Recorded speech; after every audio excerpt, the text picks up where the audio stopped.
Ah, c'est Anna qui m'a préparé ça avec toutes vos petites questions. C'est canon.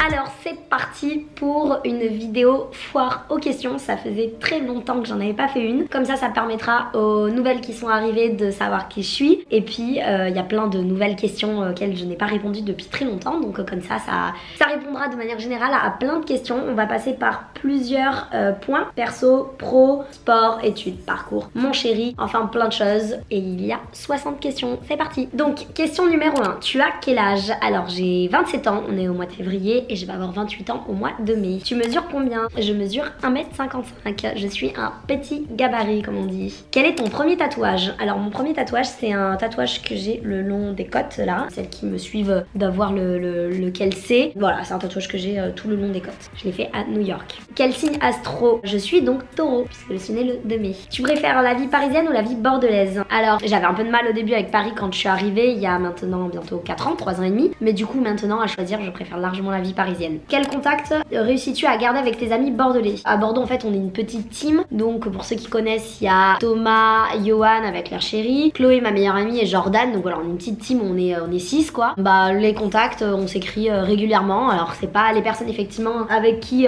j'échange le plus tous les jours. Mais on s'écrit régulièrement dès qu'ils font un repas entre eux. Je suis toujours là, on s'envoie des messages, tout ça. Ma meilleure amie évidemment c'est celle avec qui j'ai le plus de contacts. Et à chaque fois que je vais à Bordeaux je les vois. Je peux pas aller là-bas sans les voir en tout cas. Comment tu fais pour assumer ton style et avoir tant confiance en toi? Alors en fait je pense que c'est un truc depuis toujours quoi. Ça fait des années que j'adore m'habiller et mettre en fait ce que j'ai envie de mettre. Mais déjà gamine, c'est ma mère aussi. Ma mère elle a toujours fait en sorte que j'ai confiance en moi. Donc du coup pourquoi est-ce que des fringues devraient me restreindre à quelque chose? Certainement pas. Peut-être d'autres choses mais pas ça en tout cas. Question 8. As-tu déjà voulu devenir grande? Alors je vais pas vous cacher que je pense grande en taille je suppose. Quand j'étais plus jeune oui à l'époque de la primaire tout ça j'étais complexée hein, par ma petite taille. Pas primaire collège même du coup, pas que primaire aussi mais les gens aiment bien vous le faire remarquer surtout quand vous êtes jeune. Donc là en primaire ou peut-être début 6ème, début collège j'avais été faire les tests pour savoir si je pouvais prendre des hormones de croissance tout ça à l'hôpital. Du coup non, c'est pas si on en donne encore aux enfants en fait. J'étais pas dans les critères mais en tout cas oui à un moment oui j'aurais rêvé d'être plus grande. Maintenant j'en ai rien à faire du tout, comment vous dire. Donc ouais à un moment oui j'aurais rêvé d'être plus grande mais maintenant je m'en fiche. Est-ce que tu as déjà complexé d'avoir une petite poitrine? Parce que personnellement oui. Alors là pour le coup pas du tout. Même plus jeune en fait c'était pas quelque chose qui me complexait. Pour le coup on m'a pas trop fait de remarques quand j'étais jeune. Plus maintenant les gens aiment bien en rigoler. Mais moi j'adore les petites poitrines et je trouve ça super joli. Alors pour le coup pas du tout. Après je peux comprendre parfois si on est plus grand tout ça qu'on aimerait avoir une poitrine un peu plus forte quand on a un petit bonnet A comme moi. Mais franchement j'ai un petit gabarit donc moi je trouve que ça va très bien avec mon corps. Mais voilà moi par contre pour le coup j'ai jamais complexé sur la petite poitrine. Oui il y a des hommes par exemple qui préfèrent les plus grosses poitrines. Je sais pas, j'ai jamais trop entendu de mecs en tout cas faire la réflexion en mode c'est pas du tout beau les petits seins et tout dans mon entourage, les potes tout ça. Petit conseil, ne complexe absolument pas là-dessus. Et j'ai tellement de copines avec des poitrines plus généreuses qui rêveraient d'avoir ma petite poitrine pour pouvoir mettre des décolletés plongeants, des blazers ouverts, tout ça. Donc pour moi c'est un avantage. Perte de poids, sport c'est la catégorie. Question 10, combien de kilos as-tu perdu et comment as-tu fait? Alors j'ai perdu depuis l'an dernier. Là du coup j'ai dû reprendre un peu. Donc par rapport à l'an dernier j'ai dû perdre 6 kilos. Maintenant à un moment donné au mois de novembre-décembre j'étais à 9 kilos de perte depuis l'an dernier. Déjà j'avais pris tout ce poids donc je l'ai perdu mais parce que je suis revenue à mon poids de forme. J'avais pris ce poids en partie et à cause de la pilule et une hygiène de vie qui était différente où je mangeais beaucoup à l'extérieur tout ça. Donc il y avait les deux choses qui faisaient que j'avais pris du poids. Je l'ai perdu et comment j'ai fait? Alors comment j'ai fait? J'ai repris une hygiène de vie un peu plus saine, c'est-à-dire je mangeais plus souvent à la maison, faire plus de sport et surtout j'ai eu cet été la mononucléose au mois de juillet-août. Du coup j'ai perdu énormément de poids quand j'ai eu la mononucléose, mais vraiment énormément de poids parce qu'en fait j'étais tout le temps à la maison en train de dormir, il faisait très chaud à Paris et du coup dès que je sortais c'était un enfer parce que je manquais de tomber dans les pommes. J'avais pas du tout d'appétit tout ça. J'ai perdu vraiment beaucoup de poids à ce moment-là. Je vous ferai aussi une vidéo dédiée sur la perte de poids parce que vous avez beaucoup de questions à ce sujet-là. Mais j'ai vraiment perdu à ce moment-là et du coup bah depuis je mange un peu moins tout ça mais je vous en parlerai dans une autre vidéo. Donc c'est surtout dû à la mononucléose. Comment es-tu motivée à faire autant de sport? Alors ma plus grande motivation c'est mon chéri. Mon chéri va à la salle de sport tous les jours, ça fait le week-end, enfin il y va 5 fois par semaine. Du coup c'est un rythme que j'ai pris depuis que je suis avec lui, ça va bientôt faire un an. C'est une habitude quoi, tous les matins il se lève et va à la salle de sport. Alors je vous dis pas que je le suis à chaque fois, si j'ai des rendez-vous, si j'ai trop de boulot sur l'ordinateur je ne peux pas le suivre. Mais du coup j'essaie un maximum et c'est vrai que quand je fais mes séances avec lui, souvent je fais le même programme que lui, tout ça. Moi en fait ce qui me motive c'est parce que je suis avec lui. Peux-tu décrire ton programme à la salle, machine, temps, puissance, etc. Déjà, le temps, on passe entre 45 minutes et 1 heure à la salle. Ça nous est arrivé de faire des séances plus longues. Quand on n'a vraiment pas du tout de rendez-vous, qu'on a le temps, bah on peut rester 1h30 parce que aussi on va prendre un peu plus notre temps, on va faire un peu de boxe, tout ça. Donc du coup on va rester 1h30, mais en général 45 minutes, 1 heure. Même très souvent 45 minutes. Si on a pas mal de rendez-vous dans la journée, on va se dépêcher, on va faire une bonne séance bien active de 45 minutes, mais sinon 1 heure. Sinon machine et puissance. Alors lui il fait beaucoup de muscu. Donc souvent je fais de la muscu avec lui, maintenant j'en faisais pas du tout avant. Je fais un peu les mêmes machines que lui, s'il fait trop les bras, moi je fais pas bras épaules, mais je fais surtout fesses, abdos, tout ça à la muscu. Du coup je fais la même chose que lui sans trop de poids quoi. Après moi je vais pas prendre de masse, souvent je commence à vide et après je rajoute un petit peu de poids et je fais beaucoup de répétitions. Et sinon les autres machines quand je fais du cardio ou enfin que je fais du tapis, de l'elliptique, tout ça. Alors moi j'ai tendance à mettre surtout puissance très forte et à bien forcer, faire max 30 minutes en machine comme ça. Il m'arrive de faire moins si j'ai la flemme. Il m'arrive comme tout le monde de pas avoir envie. Du coup je fais 15 minutes et 15 minutes par exemple. Et du coup je mets souvent puissance 11, 12, parfois 13. Quand je suis sur le tapis je mets le tapis en pente très élevée et je marche à 5,5 km/h. Je cours jamais. Mais voilà, souvent c'est ça mon programme. Mais pareil je vous ferai une vidéo un peu plus dédiée où je parlerai davantage de ça. Angoisse, dépression, c'est un nouveau chapitre. Question 13. As-tu déjà fait une dépression? Si oui, comment t'en es-tu sortie? Alors j'ai fait une petite dépression effectivement pendant ma première année de BTS. En fait je sais pas si je peux dire dépression. Je voyais un psy et mon médecin m'a donné des antidépresseurs, mais j'ai l'impression que c'est un peu la solution facile finalement les antidépresseurs. J'irais pas vous dire que j'ai fait vraiment une dépression parce que je suis de nature très positive, mais c'était une période où justement je faisais beaucoup d'angoisse au sujet de maladie et du coup en fait je m'étais créé une maladie à ce moment-là. Je dis créé parce qu'en fait je n'étais absolument pas malade, mais dans ma tête je pensais tellement fort aux symptômes que j'avais les symptômes. J'ai pas envie d'en discuter plus que ça parce que c'était une période assez compliquée pour moi et justement très personnelle, j'en parlais très peu. Il y a peu de personnes qui sont au courant. J'avais 2 amis dans ma classe qui suivaient complètement tout ce processus, ma maman, et je pense que même mon père de loin, et j'en parlais pas du tout fière de ça. Donc voilà, j'en ai pris pendant très peu de temps. J'ai arrêté de les prendre parce que déjà j'aime pas du tout les cacher, donc je me suis volontairement débarrassée de ça, mais j'ai mis beaucoup de temps à me sortir de cette période. Donc je sais pas si les antidépresseurs c'est vraiment bon parce que effectivement je les ai pas pris et j'ai mis beaucoup de temps à m'en sortir. Bien 1 an, j'ai failli pas faire ma 2e année, j'ai failli la faire par correspondance, tout ça. Donc voilà, après je suis de nature très positive, donc je sais pas pourquoi à ce moment-là j'arrivais pas à me sortir de ça, mais c'est parce que en fait c'était lié à une maladie. Du coup bah, vu que j'avais des symptômes et je replongeais dedans et tous les jours et tous les jours et tous les jours et tous les jours et tous les jours, c'était horrible. Bref, question 14. Des conseils pour vaincre les angoisses. Donc du coup, je pense que ça fait surtout référence à cet été. J'ai fait des crises d'angoisse. Il y a mon chéri qui arrive. Monte ta tête toi. Mais j'ai essayé mais je fais pas un maintenant. Baisse-toi. Bref, donc je reprends des conseils pour vaincre tes angoisses. Je pense que comme je disais ça fait référence à cet été quand j'ai fait des crises d'angoisse. Donc en fait tout était lié à la mononucléose justement que j'avais, parce qu'en fait c'est parti à un festival, la première fois un festival à Paris où je suis tombée dans les pommes pendant un concert en fait tout simplement. Je suis tombée dans les pommes 2 fois de suite, je me suis réveillée et je suis retombée dans les pommes peut-être 15 secondes après que mon chéri ici présent qui est en train de m'écouter m'ait porté. Bah j'étais très angoissée sur le moment, très angoissée dès le lendemain quand je suis revenue, très angoissée les semaines qui suivaient, dans des endroits où je me retrouvais avec du monde, tout ça, j'avais tout le temps peur de retomber dans les pommes. Du coup après ça je pense que je suis tombée juste une fois dans les pommes quand on a eu notre accident de scooter, mais voilà. Mais à chaque fois j'étais angoissée dans des endroits où il y avait du monde, tout ça, et j'arrivais très bien à gérer le truc parce que j'en avais parlé, contrairement à ce que je faisais quand j'étais à l'époque en cours, où j'en avais parlé à nos amis, tout ça. Donc dès que je me sentais angoissée j'en parlais, je le disais à mon chéri, on s'éloignait, on sortait un peu. Surtout moi ce que je faisais pour vaincre ça c'était de ne pas partir, de ne pas fuir le truc et de se dire bon allez vas-y on rentre à la maison comme on voulait le faire. Je disais non je veux rester, je veux vaincre cette peur sur le moment parce que sinon je sais que je vais m'enfermer là-dedans. Personnellement j'ai un ami qui en fait depuis des années et ça devient ingérable, c'est-à-dire que ça fait des années, il va avoir 30 ans et qu'on peut toujours pas aller dans un resto s'il y a trop de monde parce que justement il a pas réussi à vaincre ses angoisses. Donc je ne voulais surtout pas rentrer là-dedans. C'est un truc qu'on a toujours fait, c'est qu'à chaque fois que j'étais angoissée c'était de se forcer, de s'éloigner un peu, de me détendre et d'y retourner, de boire et tout ça. Donc je pense que j'ai réussi à gérer les angoisses par par rapport à ça. Et du coup, ça fait un petit moment que j'en ai pas fait du tout. Je fais des angoisses par rapport à d'autres choses, mais des angoisses comme ça, je sais que la dernière fois que je me suis sentie pas très bien, c'était une fois en boîte de nuit, mais ça devait être au mois d'octobre, donc voilà, ça fait un petit moment que ça ne me l'a plus fait. Que fais-tu pour lutter contre la déprime? La positive attitude, quoi, c'est le truc, c'est tout bête, mais plus vous pensez positif, moins vous allez vous laisser dedans, et plus vous pensez à ça en fait, plus vous allez, mais ça va être un engrenage, vous allez pas vous en sortir. En fait, juste il faut positiver, voir juste toujours le bon côté des choses pour pouvoir se sortir de ça. Alors, question numéro 16, on est dans le chapitre recul sur ton passé. Qu'est-ce que tu dirais à la Camille d'il y a 5 ans et qu'est-ce qui a changé pour toi? Qu'est-ce que je dirais à Camille d'il y a 5 ans? 5 ans, c'était... J'étais encore à Bordeaux, j'allais arriver à Paris. Je dirais, mais fonce quoi, fonce comme j'ai fait, et du coup, bah, juste change rien. Ça s'est merveilleusement bien passé. J'ai choisi le bon chemin parce que j'ai choisi d'arrêter mes études à l'époque pour me consacrer à plein temps à ce métier. Du coup, bah, juste fonce comme je l'ai fait, et voilà. Qu'est-ce qui a changé pour toi? Pas grand chose, hein, à part, bah, j'habite plus dans la même ville, je me suis fait plein de nouveaux amis, mais sinon, il n'y a pas grand chose dans le fond qui a changé, quoi. J'ai toujours les mêmes bases. Et oui, bah, les choses qui ont changé, c'est que bah, depuis maintenant, je suis plus étudiante, je suis à mon compte, j'ai ma société, j'ai mon appartement, j'ai tout ça. Oui, il y a plein de choses qui ont changé, mais c'est aussi la suite de la vie. Mais sinon, dans le fond, pas tant que ça. Qu'est-ce qui te rend fière de toi, jolie Camille, sur le plan perso, sur le plan pro? Alors déjà, sur le plan pro, ce qui me rend fière de moi, bah, c'est tout ça. Tout ce que j'ai pu faire depuis 5 ans et demi que j'ai commencé, bah, que ce soit devenu mon métier, que je travaille tous les jours et que ce soit un bonheur de faire ça. Et sur le plan perso, bah, je dirais, comme on me l'a posé tout à l'heure la question, juste d'avoir les mêmes amis que j'avais à l'époque et que j'en ai perdu aucun, en tout cas depuis que je fais ce métier, d'avant,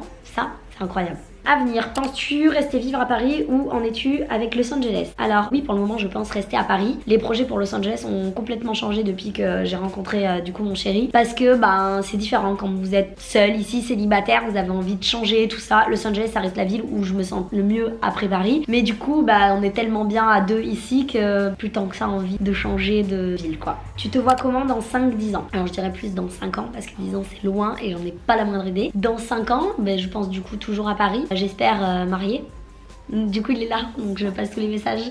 Il me fait ça. Enceinte, oui. Du coup, bah voilà, vous avez le programme.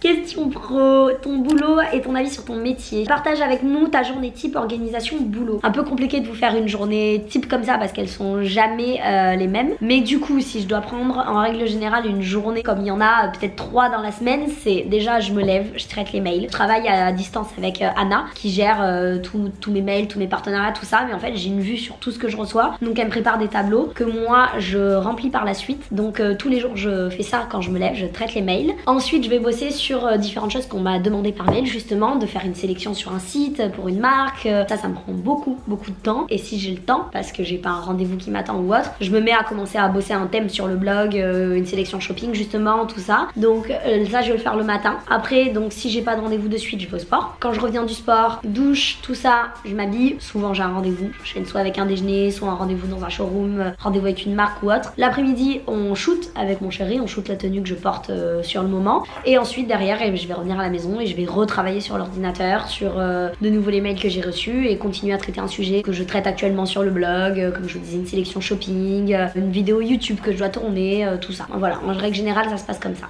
Trouves-tu que pour faire ton métier il faut être un minimum narcissique? Franchement je pense pas du tout, je ne crois pas que je le suis en tout cas, donc je pense pas, je pense juste qu'il faut avoir un minimum confiance en soi, donc c'est pas du tout associé à du narcissisme, juste avoir confiance en soi un minimum pour pouvoir parler face à une caméra, pouvoir faire des stories, pouvoir se faire prendre en photo devant des gens dans la rue. Donc voilà, je pense que c'est surtout ça, mais c'est pas du tout une question d'être narcissique. Si on prend au sens propre du terme, c'est se regarder des millions de fois dans un miroir, se dire oh mon dieu que je suis belle. Non, vraiment pas. Le nombre de stories et de vidéos que je vous fais tous les jours complètement pas belles. Du coup, je pense pas qu'il faille être narcissique pour pouvoir faire ce métier. Aspect financier. Sans argent, tu ne serais jamais ce que tu es devenu aujourd'hui. Alors j'ai choisi cette question pour y répondre parce que je ne la comprends pas et je la trouve absolument fausse. Moi c'est vrai qu'à l'époque quand je suivais des blogueuses, donc il y a de ça 6 ans avant que je commence, c'est vrai que les blogueuses qui marchaient à l'époque et les seules blogueuses dont on entendait parler venaient soit d'une famille assez aisée, tout ça, parce que le métier en tant que tel n'était pas reconnu pour que des marques rémunèrent assez justement les personnes qui faisaient ça, donc il fallait pas mal d'argent à la base pour pouvoir et s'acheter des fringues, et s'acheter des sacs, et proposer des looks, tout ça. Donc à la base des bases, il y a quelques années, Je dirais oui. Là, je ne comprends pas parce que du coup, moi j'ai commencé, j'étais étudiante, je gagnais pas beaucoup d'argent tous les mois parce que je bossais à côté à l'époque dans un supermarché et ça me servait aussi à payer mes études et surtout avant de m'acheter des fringues. Donc non, pas du tout. Mes parents ne m'ont absolument pas aidé ni pour ça, ni pour les études et encore moins pour m'acheter des fringues pour les présenter sur mon blog. Surtout que je vous présente que des fringues de boutiques très accessibles. Alors oui, j'ai des sacs de luxe, tout ça, mais c'est jamais quelque chose dont je fais la promo. Et surtout, je m'habille vraiment toujours avec des fringues très accessibles. Donc non. Je ne pense pas du tout qu'il faille de l'argent pour faire ce métier. Je me demande toujours quelle est la source de revenus d'un blogueur influenceur car il faut bien vivre. Effectivement, il faut bien en vivre pour pouvoir faire ce métier. Donc tout simplement, on est rémunéré lorsqu'on fait des posts Instagram. Des marques viennent à nous et nous proposent de mettre en avant un produit dont elles ont besoin qu'on parle à un moment précis, une sortie dans le calendrier, tout ça. Donc on est payé pour faire des posts Instagram ou on est payé pour faire des stories, des vidéos YouTube, à peu près ça, des tournages quand il y a vraiment un gros projet mais qui est associé après avec des posts Instagram, tout ça, des présences à des événements. Donc on peut être payé pour toutes ces choses mais on n'est pas payé tout le temps lorsqu'on fait ça. Voilà, il y a un vrai truc que les gens ont l'impression après que finalement on est payé pour tout. Vraiment, vraiment pas. Personnellement, je dois être payée peut-être 2 fois par mois pour des choses que je fais sur mes réseaux sociaux, tous réseaux confondus. Donc c'est pour vous dire que comparé à tout ce que je vous présente tous les jours, ce n'est rien. Alors on reçoit beaucoup de choses gratuites qui nous permettent aussi de créer du contenu. Moi personnellement je suis une grosse accro au shopping, donc je continue à m'acheter énormément de fringues chez ASOS, chez Stradivarius, chez Pull&Bear, tout ça, toutes ces marques, chez Zara, H&M, tout ça. J'achète énormément et je n'ai aucune rémunération de ces marques et très rarement une carte cadeau qui me permet d'acheter des fringues chez eux. Donc voilà. Gestion de tes messages, qui répond à tous tes messages privés, impossible que ce soit toi toute seule. Alors c'est 100% moi toute seule. Comment vous dire que absolument personne n'a accès à mon compte Instagram à part moi. Donc du coup à chaque fois que je réponds à un message, c'est moi et c'est personne d'autre. Pareil sur le blog, pareil par mail, comme je vous le disais, il y a quelqu'un qui gère ma boîte mail. Mais du coup je réponds à tout dans un tableau avant, donc je sais absolument qui m'a écrit à chaque fois qu'on répond à un mail. Notoriété. Les gens te reconnaissent dans la rue. Tu aimes bien être toujours observé. Alors c'est un peu particulier comme question. Oui, les gens me reconnaissent dans la rue, puisque c'était une question. Et j'aime bien être toujours observé. Alors toujours observé, non, même jamais. D'être observé, c'est... Je pense que personne n'apprécie ça. Après, on va dire que ce côté-là ne me dérange pas. Je vais pas vous dire oui, ça me dérange à chaque fois qu'on me reconnaît. Pas du tout. Ça fait partie du jeu. À chaque fois, les filles que je rencontre sont adorables, donc ça se passe toujours très bien. Donc ça ne me dérange pas, mais par contre, je n'aime pas être observée, non. Quelle est la chose la plus dure pour toi aujourd'hui à cause de ta notoriété? Je sais pas du tout qu'est-ce qui est dur pour moi à cause de ma notoriété. Dur, non, je dirais oui. Alors le fait qu'on est toujours attendu sur la moindre chose qu'on va dire. Là dernièrement avec une histoire de lait périmé où je disais que j'avais acheté mon lait périmé dans un supermarché en bas de chez moi alors que j'achète absolument toujours tout périmé. Enfin je l'achète pas périmé du coup parce que tout est toujours tout périmé, je fais attention. Mais que ce lait végétal était périmé quand je l'ai acheté, je l'ai pas remarqué. J'ai dit bon je vais le boire, pas grave. Mais du coup ça m'emmerde clairement d'avoir acheté ce lait à 3,50 € alors qu'il est périmé. Et que du coup j'ai reçu une tonne de messages, non mais le gaspillage et nanana. Ça, ce genre de truc, ouais, ça c'est la chose qui me dérange en fait. Qu'on a toujours l'impression qu'on vient nous taper dessus comme ça dès qu'on dit un truc, quoi. Parce qu'en fait, les gens n'écoutent pas tout ce qu'on dit exactement dans la globalité. Donc ça me dérange un peu, mais encore, c'est pas dur, c'est pas grave, quoi. Juste, moi j'ai l'habitude de dire ce que je pense, donc sur le moment, quand ça m'embête, je vais le dire. Voilà. Est-ce que parfois c'est difficile d'être toujours exposé sur les réseaux? Impression de se forcer. Alors, je ne me force jamais. Il y a des jours où je fais moins de stories que d'autres. Si j'ai un truc qui m'a fait passer une mauvaise journée, que j'ai pas envie de faire de story, j'en fais pas du tout. Si je me suis engueulée avec mon mec et que j'ai pas envie de faire de story, parce que alors là c'est le pire moment pour faire une story, c'est quand tu t'engueules avec ton mec, j'en fais pas. Voilà, donc non, je me force pas du tout. Le coup de on a une marque qui te demande de faire quelque chose à un moment précis, une story, et t'as pas du tout envie de le faire, moi j'ai aucun problème que d'écrire un mail et de dire aujourd'hui je pourrais pas le faire, donc je le propose de le faire demain quand je sais que ça ira mieux, tout ça. Donc non, il y a des jours tout simplement où vous me voyez faire plus de story que d'autres, c'est parce que parfois soit j'ai pas le temps, j'étais trop en rendez-vous, je bougeais trop, soit c'était pas le moment. Projet pro, projet de création de ta propre marque ou future collab. Alors pour l'instant je suis toujours sur ma collection de maillots de bain avec Audrey, mon petit bikini qui sort prochainement. Et surtout projet de création de ta propre marque. Oui, je t'en dirai pas plus. Penses-tu créer une marque à ton nom? Donc ça répond aussi oui, donc une marque à mon nom directement, peut-être pas, mais en tout cas quelque chose qui est la suite du blog, oui. Es-tu contacté pour des placements de produits qu'on voit partout, Be Bryant, etc. Alors très peu. J'ai eu ces placements de produits qu'on voit partout, j'ai déjà été contactée, genre Nikki, là, les cheveux, tout ça. Ça m'arrive qu'on me contacte pour ce genre de produit, je dis systématiquement non. Mais en règle générale, quand même, ils arrivent à faire la différence entre les profils télé-réalité et les profils influenceurs blogueurs, donc ils nous contactent pas trop. Vidéo photo, vas-tu faire plus de vidéos YouTube? J'essaie d'en faire davantage, je vous en poste plus souvent, d'ailleurs j'espère que vous appréciez, donc oui, j'essaie d'en faire plus. À quand ta vidéo avec Camille? Alors ma vidéo avec Camille, je l'ai perdue aussi en fait, j'ai perdu une carte SD avec plusieurs vidéos et celle-ci en fait partie. Comment retouches-tu tes photos? Alors je les retouche avec l'application Lightroom. J'utilise aussi Afterlight quand je mets, vous savez, les petites poussières sur les photos, ça c'est avec Afterlight, mais sinon c'est avec Lightroom. Avenir pro, si plus tard tout s'arrêtait, YouTube, influenceuse, tout ça, que feras-tu? Bah du coup, je pense déjà avoir réfléchi assez pour la suite. J'ai déjà des projets en cours qui vont arriver prochainement. Plus tard, j'aimerais bien ouvrir un resto avec mon chéri, tout ça, lui qui a toujours été là-dedans. Donc voilà, j'ai d'autres projets, mais je m'en fais pas du tout pour la suite. Question parcours études, quel bac as-tu fait? Un bac pro commerce que j'ai fait en alternance. Et tu as fait quoi comme études? J'ai fait un BEP secrétariat comptabilité, que je ne regrette pas du tout. J'ai fait un bac pro commerce, donc en alternance. J'ai fait un BTS communication et j'ai commencé une licence pro e-commerce e-marketing que je n'ai pas terminée pour me consacrer à plein temps à ce métier du coup. Tes débuts, pourquoi et comment t'es-tu lancé dans Instagram? Comment ça t'est venu à l'esprit? Comment je me suis lancée sur Instagram? Je me suis lancée sur Instagram en présentant mes looks que je portais tous les jours pour aller en cours à l'époque du BTS. Comment ça m'est venu à l'idée? Tout simplement parce que c'était les débuts d'Instagram, on était plusieurs à faire ça, à partager nos looks, en mettant nos hashtags, hashtag Fight of the Day, Pick of the Day, tout ça. Donc au début ça m'amusait et voilà, j'ai lancé comme ça. C'était comment au début du blog? Tu t'es lancé sans avoir aucun lecteur? Oui, alors exactement, je me suis lancée avec aucun lecteur comme tout le monde. Après j'ai lancé mon blog en décembre 2013, du coup ça faisait déjà quasiment un an que j'étais sur Instagram. Je l'ai lancé, j'attendais d'avoir 3000 abonnés sur Instagram. Vous vous rendez compte, 3000 abonnés sur Instagram. Et en fait du coup j'avais déjà quasiment, je crois, 300 visites par jour sur le blog, ce qui était plutôt énorme. À en discuter autour de moi pour le début. Bah non, bien sûr il y en a beaucoup plus. Et voilà, et c'est ce qui m'a motivée à écrire absolument tous les jours un article sur mon blog au début. Comment t'es venu le courage de devenir blogueuse avec les critiques, regards des autres, etc. Alors en fait ça va un peu avec la confiance en soi dont on discutait tout à l'heure. J'en avais rien à foutre. Comment vous dire que j'en avais rien à foutre dès le début. Moi en tout cas les critiques j'en ai jamais entendu. Mes amis n'ont jamais critiqué ça. Ils ont toujours été adorables avec moi, ils m'ont toujours soutenu. Et alors le regard des autres, voilà.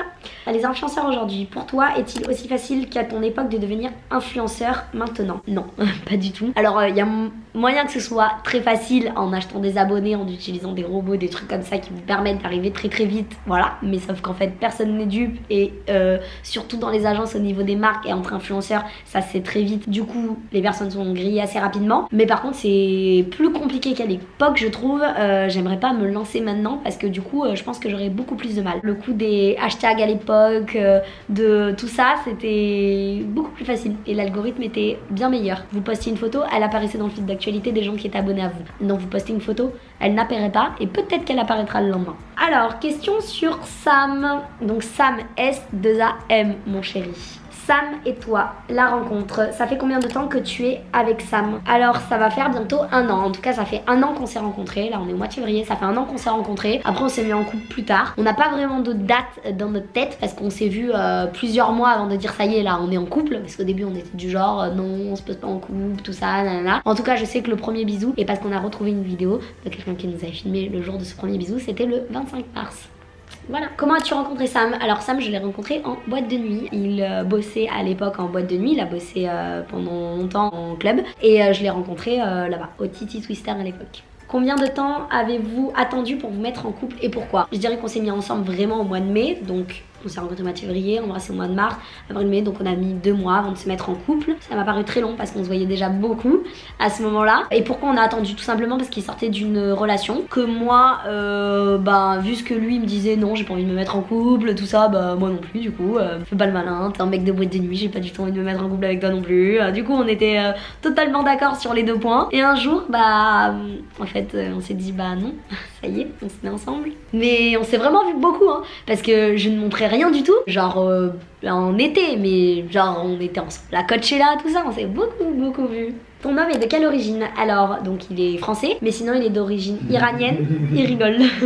Oui, c'est un arabe. Il est d'origine iranienne et kabyle. Quel âge a ton homme? Donc mon homme il a 28 ans, il vient de les avoir au mois de février, donc on est de 91 tous les deux. Que fait ton chéri dans la vie? Alors mon chéri, comme je vous l'ai dit, il a travaillé 10 ans en club, en restauration, en nuit, tout ça. Bah il gagnait très bien sa vie avec ça, mais à un moment donné il s'est dit bah ça y est, il est temps d'arrêter, je vais avoir 28 ans, tout ça. Donc cet été, l'été dernier plutôt, il a arrêté parce que bah du coup si on s'est rencontrés, moi ça me dérangeait pas du tout, hein. Je l'ai rencontré dans ce contexte là. Je sortais beaucoup quand il était quand il travaillait, quand on s'est rencontrés à ce moment là, donc aucune crainte de jalousie, tout ça. On m'avait posé des questions, non, vraiment pas. En plus le club dans lequel on s'était rencontrés et qu'il adorait a fermé, du coup bah voilà, il s'est dit ça y est, c'est le moment, je m'arrête. Il faisait un peu d'immobilier avec sa maman à côté, du coup il s'est mis à plein temps sur ça, mais on travaille sur d'autres projets en commun qui vont voir le jour bientôt, donc voilà, on travaille et de son côté et on travaille ensemble aussi en même temps. Sentais-tu que Sam était le bon quand tu l'as rencontré? Non, pas du tout, puisque comme je vous ai dit, on s'était dit tous les deux, on se met pas en couple ni rien. Je pense que lui d'ailleurs il pensait la même chose, hein. Non, au début, non, pas du tout. Donc comme quoi. Comment as-tu compris que Sam était le bon? Alors comment je l'ai compris? Je sais comment je l'ai compris, mais est-ce qu'il veut bien que je le dise? Comment je l'ai compris? Tout simplement quand une fois on allait commencer à faire notre vie chacun de notre côté et qu'il m'a envoyé un très gentil message. Genre le message... je sais pas, c'est ce message qui a complètement fait pencher la balance. C'était pas genre un message d'amour, on n'en était pas du tout là, mais juste un message qui me disait qu'en fait lui je lui suffisais et que c'était très cool comme ça et que voilà. Et là en fait ça a complètement fait pencher la balance et pour qu'on se mette en couple. Et du coup j'ai compris que c'était le bon très rapidement après, où en fait au moment où on s'est dit on se met en couple, bah déjà qu'on se voyait beaucoup avant, on n'a pas arrêté de se voir et ça a été quasi mais immédiat quoi. Sam c'est moi au masculin et moi je suis lui au féminin quoi. On s'est complètement trouvé et je sais pas comment vous dire. En fait, on était vraiment fait pour être ensemble. À part, vous vivez ensemble avec ton copain? Alors oui, on vit ensemble parce qu'on est tous les jours, on dort ensemble, tout ça. Mais Sam a encore son appartement à côté parce qu'il a acheté. Son appartement, il est à peine 3 minutes de chez moi en voiture et en scooter, 15 minutes à pied. Donc du coup, on est chez moi parce que j'ai trop d'affaires. Mais voilà, il a encore son appartement où il a plein d'affaires, tout ça. Vous emménagez quand ensemble? Du coup, on emménagera définitivement ensemble quand on aura trouvé quelque part où s'installer ensemble.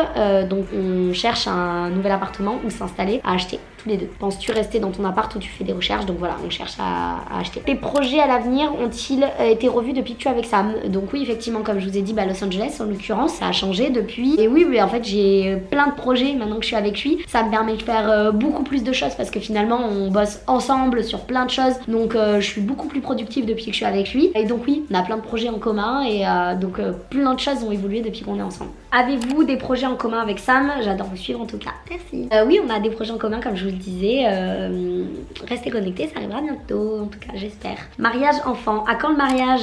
PS, vous êtes beaucoup trop mimes avec Sam, tu es génial. Merci à toi. À quand le mariage? À quand le mariage? À quand le mariage? Non, en vrai, je l'embête souvent. Je lui dis, j'aime bien ça comme bague. J'ai créé un tableau Pinterest. Voilà, je suis dans ce délire-là. Je suis dans le délire à essayer des bagues à 35 € avec des faux diamants de partout en disant, j'aime bien ça, tu vois. Donc je lui mets beaucoup la pression. Mais du coup, il a pas l'air très pressé. Mais en tout cas, il a dit qu'il allait me demander en mariage. Envisagez-vous un enfant plus tard? Oui. Complètement. Le mariage et les enfants font-ils partie de tes projets? Donc oui, les deux font complètement partie des projets. Après le problème c'est qu'on n'est pas du tout d'accord dans le sens. Moi je veux qu'il me demande en mariage et après je veux qu'on fasse un enfant. Et lui il veut qu'on fasse un enfant et après le mariage. Du coup on va rester longtemps comme ça. Parce qu'on n'est vraiment pas d'accord sur le sens des choses. Est-ce que tu penses pouvoir demander en mariage ton mec? En tout cas je vous kiffe. Il m'a émis la proposition. Mais non, jamais de la vie, n'importe quoi. Non mais attendez, j'ai attendu ce moment toute ma vie. Non mais je rêve. Vraiment pas non. Et j'ai déjà fait une petite demande en mariage. Je ne sais pas si vous vous souvenez, je l'ai quand même fait avec une petite bague, avec une cuillère gravée en anglais. Est-ce que tu veux passer le reste de ta vie avec moi? C'est déjà une petite demande pour lui dire c'est bon, je suis prête, tu peux faire la tienne. Sam a pas un frère par hasard? Non, il a pas de frère. Que dirais-tu à quelqu'un qui attend péniblement la bonne personne? Eh ben de l'attendre tout simplement, parce qu'avant de rencontrer Sam, je suis restée 1 an et demi célibataire et vraiment genre je ne m'imaginais avec personne, que je me disais mais comment je vais faire, parce que avant ça j'avais été en couple pendant un moment et du coup je me disais mais là en fait mais ça va pas être possible, genre jamais, et du coup j'ai rencontré Sam, donc du coup attendre, quand on vous dit c'est quand tu y penseras ça tombera dessus, mais putain qu'est-ce que c'est vrai. Genre j'étais partie un mois en Australie, je suis rentrée, j'étais genre complètement genre je pensais à rien du tout, je l'ai rencontré la première fois le jour où je suis rentrée d'Australie. Dernière question, Sam et Camille pour la vie? Bien évidemment. Viens me faire un bisou mon amour. Et là tu te baisses cette fois-ci. Si, mon cœur. Voilà, bon en tout cas j'espère que cette petite vidéo et longue vidéo finalement vous a plu. En tout cas je vous fais de gros bisous et je vous dis à très vite.